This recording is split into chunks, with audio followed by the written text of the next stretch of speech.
Boa noite, meus irmãos. A graça e a paz do nosso Senhor e Salvador Jesus Cristo. A palavra do Senhor diz que os que confiam no Senhor são como montes de Sião, que não se abalam, mas que permanecem para sempre. Creia nessa palavra, meu irmão. Queridos, nós vamos dar continuidade à nossa série Focados. Hoje, em especial, vamos falar sobre focados em contar uma boa nova. O texto é o texto de 2 Reis, capítulo 6, versículo 24, até 2 Reis, capítulo 7, versículo de número 20. Queria que você abrisse a sua Bíblia aí comigo e acompanhasse a leitura. Quero também agradecer a você que me permite entrar na sua casa através desse veículo de comunicação. Muito obrigado, meu amigo, meu irmão, simpatizante do Evangelho.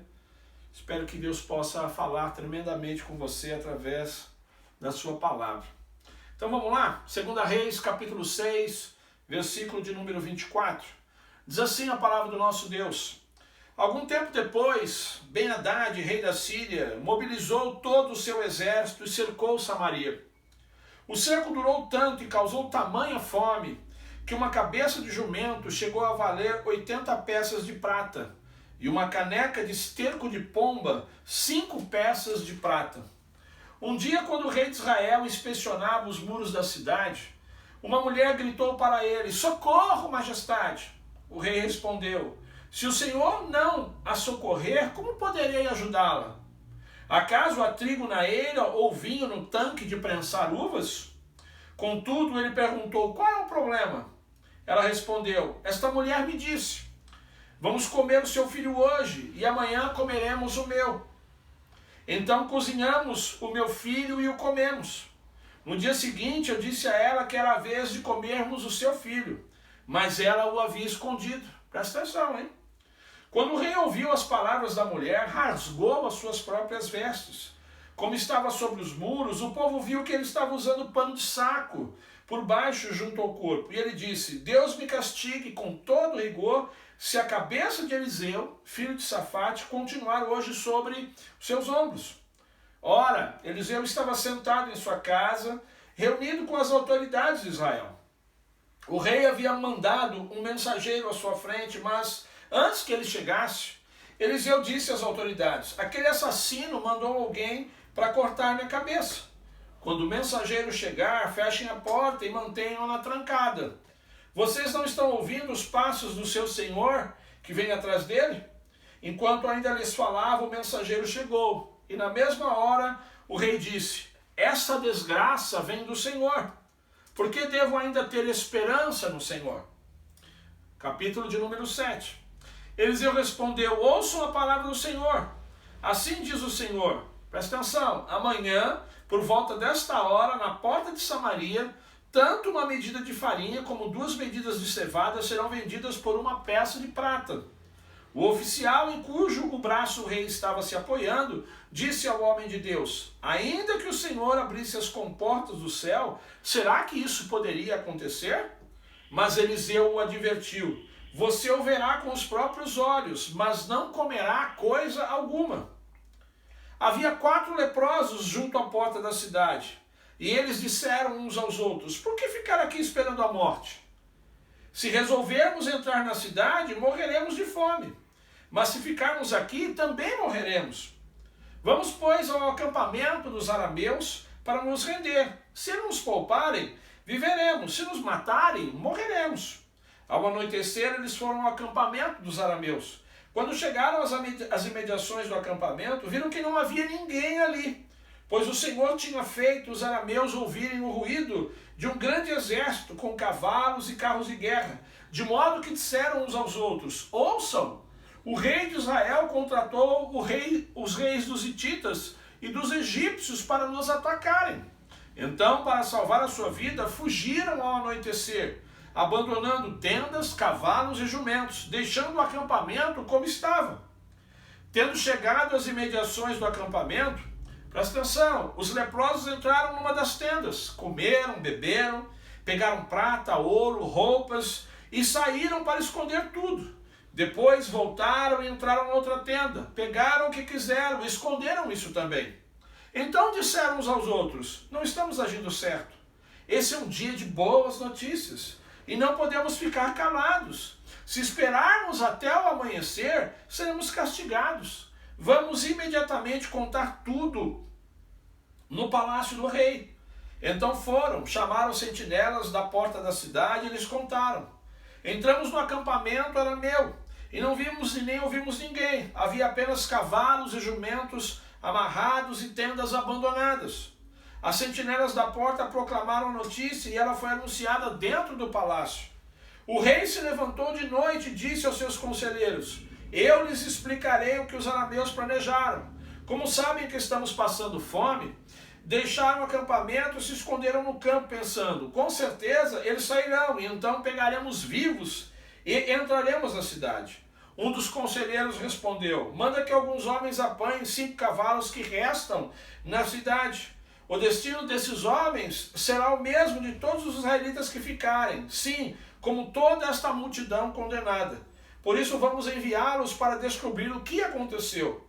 Assim que prepararam 2 carros de guerra com seus cavalos, o rei os enviou atrás do exército arameu, ordenando aos condutores: vão e descubram o que aconteceu. Eles seguiram as pegadas do exército até o Jordão e encontraram todo o caminho cheio de roupas e armas que os arameus haviam deixado para trás enquanto fugiam.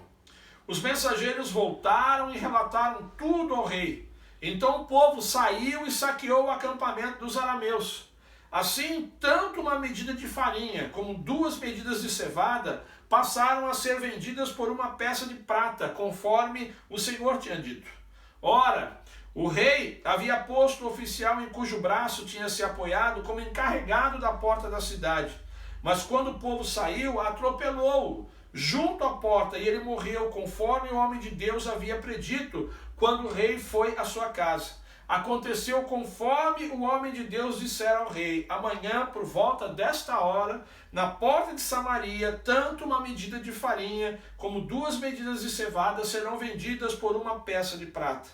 O oficial tinha contestado o homem de Deus, perguntando: ainda que o Senhor abrisse as comportas do céu, será que isso poderia acontecer? Você verá com os próprios olhos, mas não comerá coisa alguma. E foi exatamente isso que lhe aconteceu, pois o povo pisoteou junto à porta da cidade e ele morreu. Vamos orar? Deus, nós mais uma vez queremos te agradecer, Pai, pela sua palavra. Espírito Santo de Deus, aplica essa palavra, Senhor, aos nossos corações, de modo, Pai, que possamos não só apenas crer, mas praticar, vivê-la, para que possamos então, Senhor, absorver, presenciar, degustar do seu poder, Pai. Fala conosco, Senhor, neste momento, em nome de Jesus, que nós oramos, Pai, e agradecemos. Amém e graças a Deus. Focados em contar uma boa nova.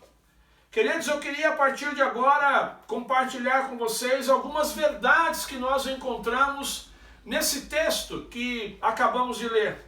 E a primeira delas é que a situação de Samaria é similar à situação do mundo em que nós vivemos. O cerco do exército inimigo.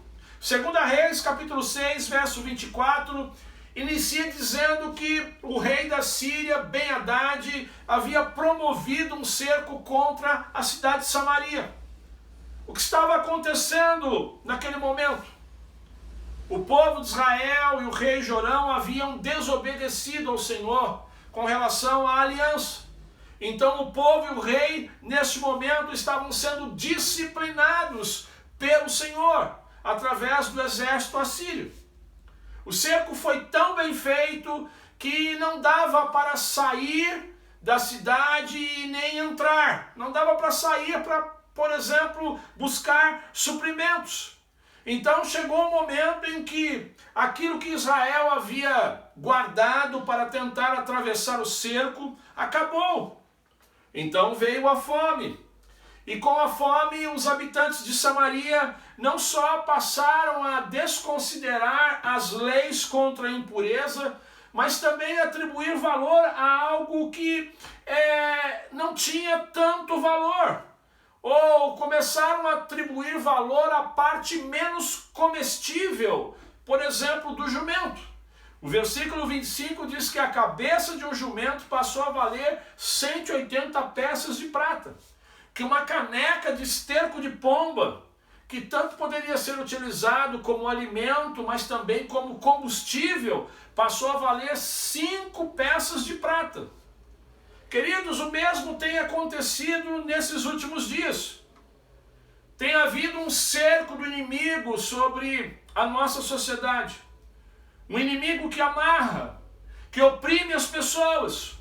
O texto diz que ninguém podia sair e nem entrar de Samaria. E esta tem sido a realidade de muitas pessoas hoje em dia nessa pandemia. Gente que vive aprisionada, obrigada a fazer aquilo que não quer. Gente que está sentindo a sua vida sendo sugada, passando por situação de extrema fome e necessidade. Ainda hoje na nossa sociedade existe uma valorização daquilo que não tem valor. A nossa sociedade hoje vive comendo todo tipo de lixo que se encontra.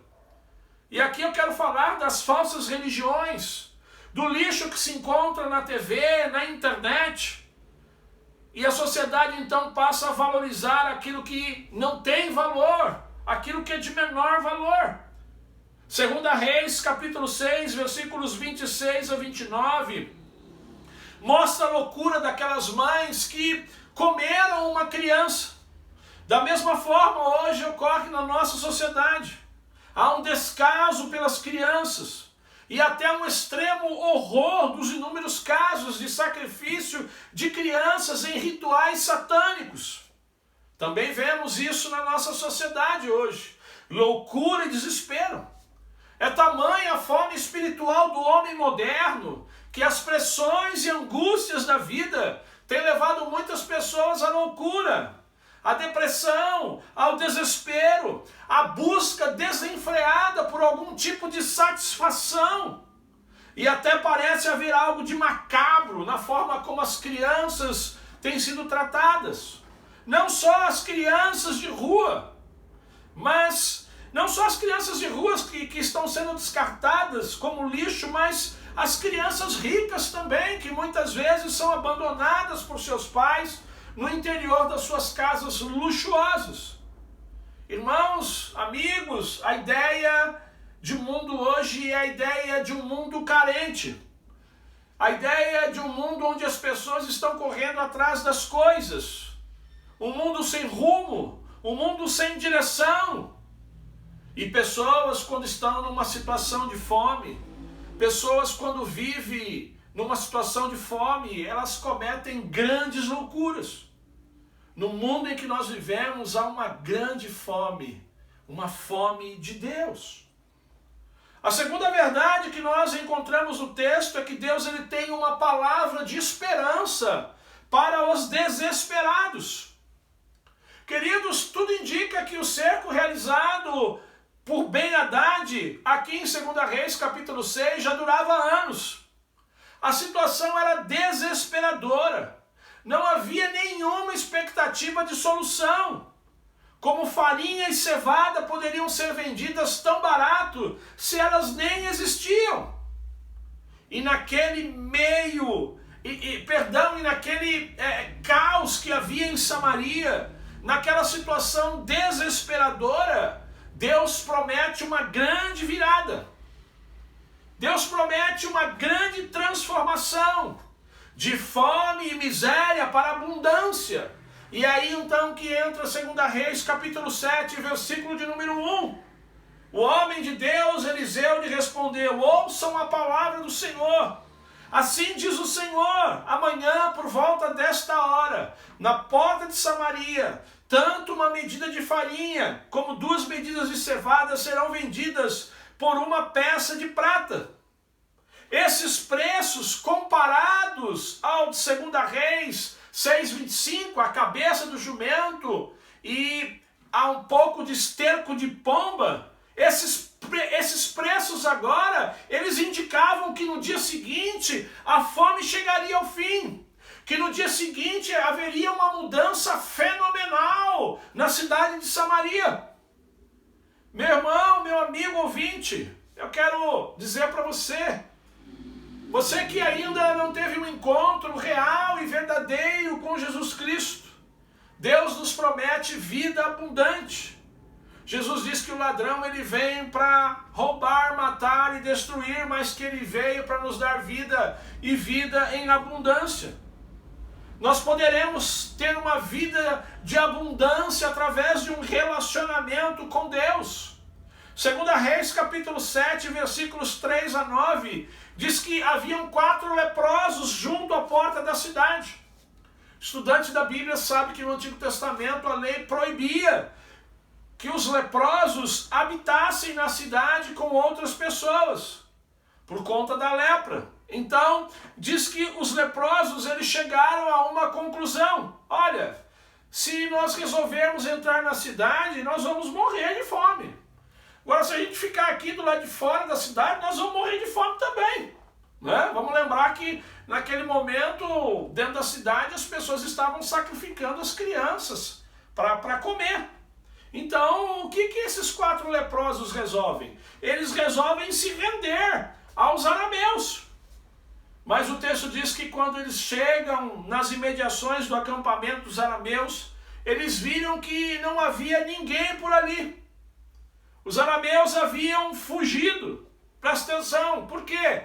Porque o Senhor tinha feito eles ouvirem um ruído de um grande exército, de carros e cavalos de guerra. Então, para salvarem as suas vidas, os arameus abandonaram tudo, abandonaram tendas, cavalos e jumentos. 2 Reis 7,7 diz que os arameus deixaram o acampamento como estava.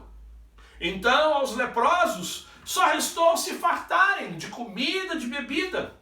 O texto diz que eles pegaram prata, ouro e roupas, ou seja, aqueles leprosos receberam riquezas acima das suas expectativas.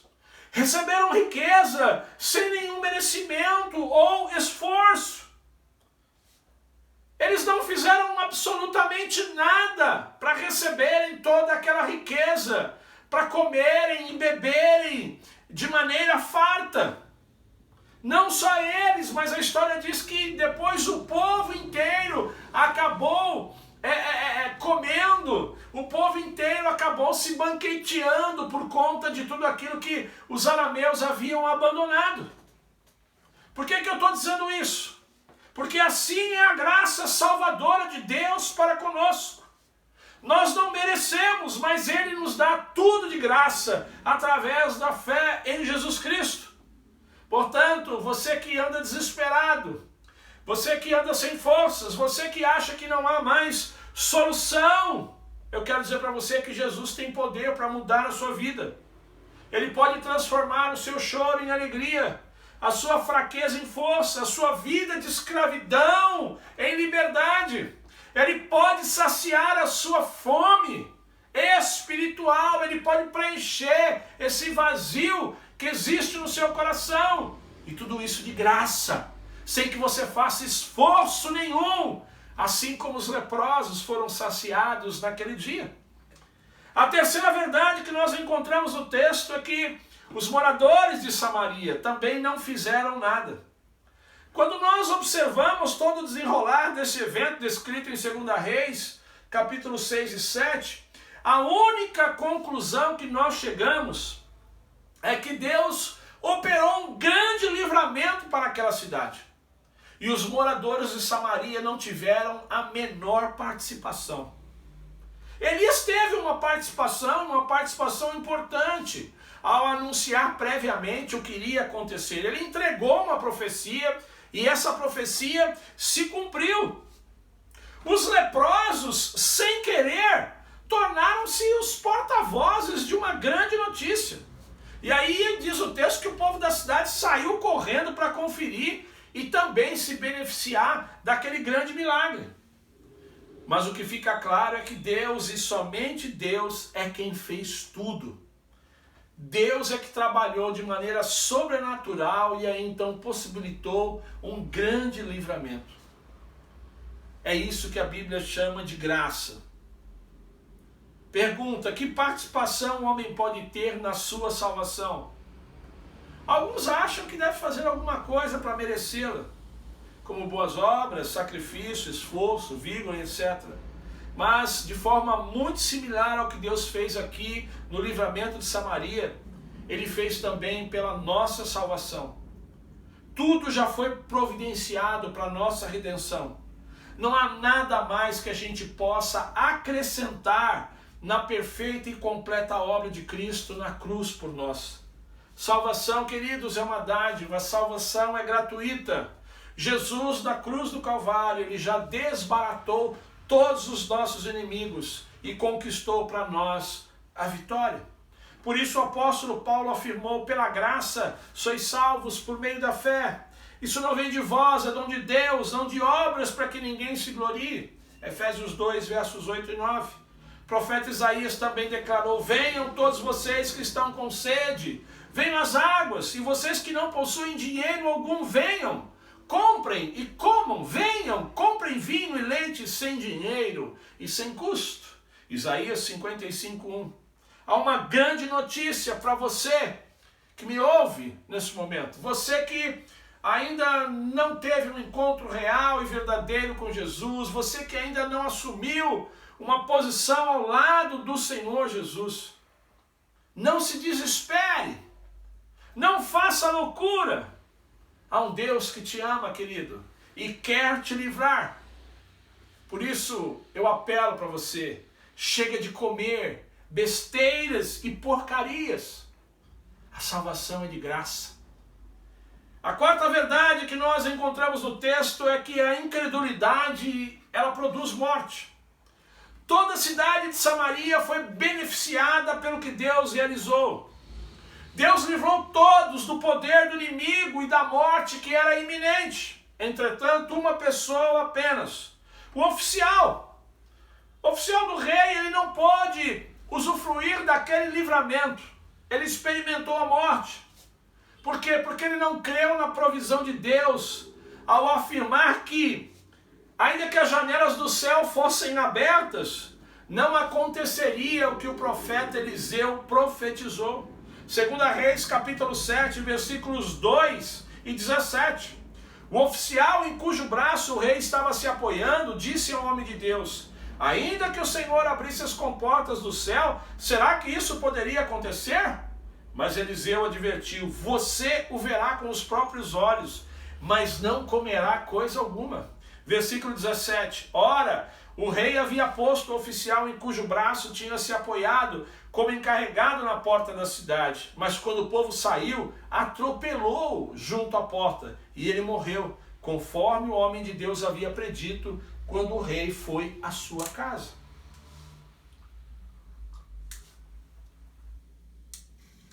Infelizmente, hoje há muitos incrédulos também. Infelizmente, hoje há muita gente que duvida daquilo que Deus pode fazer. Aliás, tem gente que duvida até que Deus existe, né? Mas a palavra do Senhor diz assim: olha, aquele que crê no Filho tem a vida eterna. Agora, aquele que rejeita o Filho não terá vida, mas a ira de Deus permanece sobre ele. Então presta atenção nisso. A quinta e última verdade que eu quero compartilhar desse texto é que os leprosos foram instrumentos de Deus para levar as boas novas. Como já foi dito, os leprosos, por conta da sua lepra, eram pessoas rejeitadas na sociedade. Eles não podiam viver junto com os outros. Por isso eles estavam junto à porta da cidade. A lepra na Bíblia, ela lembra o pecado, os pecadores.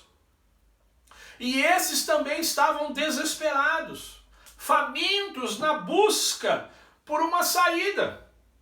Então eles vão ao acampamento do inimigo. E lá, como também já foi dito, eles acabaram encontrando tamanha abundância. Queridos, o que isso tem a ver conosco? Isso mostra que somente os que se reconhecem pecadores, famintos de Deus e de perdão é que vão encontrar o caminho para o pão da vida. Somente aqueles que reconhecem-se pecadores e famintos é que vão poder desfrutar do evangelho transformador de vidas. Para vir a Jesus, você tem que vir necessitado. Para vir a Jesus, você tem que estar com fome de Jesus. Jesus Cristo, Ele é a única esperança para esse mundo sitiado pelas trevas. Ainda, quando aqueles 4 leprosos ficaram saciados naquele inesperado banquete gratuito, eu fiquei imaginando, eles tinham todo o direito de guardar aquela bênção só para eles. Afinal, eles eram desprezados pela sociedade por conta da sua lepra. Eles eram marginalizados, discriminados, excluídos do convívio daquela cidade. Agora eles teriam então todo o direito de se vingarem e não se importarem com o desespero daquele povo. Mas a história nos mostra que num dado momento, enquanto eles estão lá comendo, se alegrando, bebendo, tal, tirando uma baita de uma onda, eu fico aqui conjecturando com vocês, eu acho que eles caíram em si e falaram, poxa, nós temos a solução, nós temos a solução, esse é um dia de boas notícias, como diz o texto, nós não podemos nos calar. Olha, se alguém morrer na cidade, nós seremos os culpados dessa morte. Então vamos anunciar essa bênção à casa do rei. Eu queria que você reparasse nas palavras de 2 Reis, capítulo 7, versículo 9. Na tradução NVI, diz lá, este é o dia. E aí tem a palavra imediatamente. Quando cai a ficha, eles falam, não, esse é o dia de contar as boas novas, e aí eles saem então imediatamente na direção da cidade. O que isso tem a ver conosco, meus irmãos? Queridos, Deus está claramente dizendo para nós hoje, olha, hoje é o dia de vocês anunciarem as boas novas. Queridos, nós não podemos esperar. Nós temos que focar e despertar para o fato de que se nós alcançamos tamanha graça, nós somos imediatamente responsáveis em dividir com as pessoas essa graça que nós alcançamos.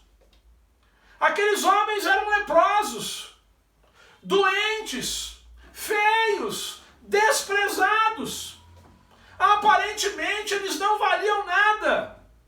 Mas eles se tornaram portadores de uma maravilhosa notícia. Sabe o que isso diz para nós? Que o poder não está no pregador. O poder não está, no seu cabedal de conhecimento, mas o poder está na mensagem do pregador, no tipo de mensagem que ele entrega. É aí que está o poder está na palavra de Deus, meu irmão. Não está em você. Não está nos seus conhecimentos.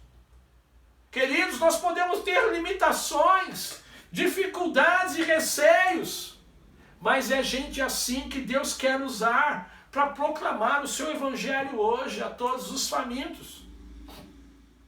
Meu irmão, minha irmã, quem recebe a salvação eterna, que vem da graça de Deus e não do merecimento de obras humanas, tem grande responsabilidade de espalhar essa grande notícia. Quem recebe de graça o evangelho precisa viver focado em anunciar as boas novas do evangelho. Veja o que o apóstolo Paulo escreveu em 1 Coríntios capítulo 1, versos 26 a 29.